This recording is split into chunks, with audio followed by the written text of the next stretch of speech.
Have you ever seen a teacher get fired right in front of the whole class, and everyone knew it was happening? My name is Jason Miller, and I'll never forget the day my history teacher, Mr. Collins, got fired right in front of us. It was junior year, third period, and the classroom was buzzing like always. Mr. Collins wasn't a bad teacher. He was one of those guys who loved telling stories more than sticking to the textbook. But he had a temper, and that day, it caught up to him. It started small. A kid named Ryan was goofing off in the back, tossing a pencil and whispering jokes while Mr. Collins tried to lecture about the Civil War. Normally, Collins would snap once or twice, but that day he exploded. He slammed his hand on the desk so hard the room shook. "Do you think this is funny?" he shouted, his face red. Everyone froze. Ryan laughed nervously, which only made it worse. Collins started pacing, muttering about how students didn't respect anything, how he was done with this circus. At first, we thought it was just a rant. Teachers blow off steam, right? But then he threw the whiteboard marker across the room. It smacked the wall and left a streak of ink. That's when the door opened, and in walked the vice principal, Mrs. Harding. You could have heard a pin drop.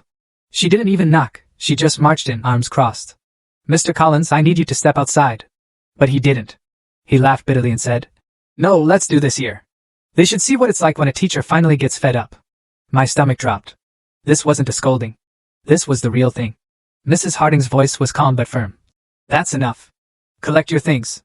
Collins shook his head, muttering about how the school system was broken, how no one backed teachers anymore. Then he looked at us, 20 pairs of wide eyes, and said, "Remember this moment. You'll think it's me who failed, but it's the system failing all of you." He picked up his briefcase, stuffed with papers, and walked out. Just like that, he was gone. The door clicked shut, and the silence that followed was suffocating. Ryan's face was pale, the class clowns suddenly sobered.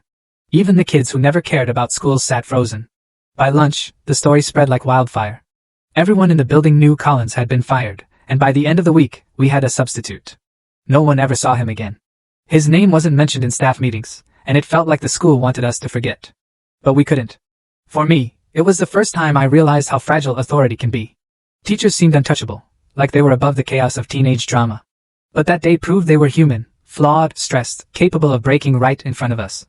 Even now, years later, I can picture the look on his face as he walked out, part anger, part sadness, part relief. And every time I think about it, I wonder if he ever found peace, or if he still carried that moment with him, just like we all do. Full story added in below.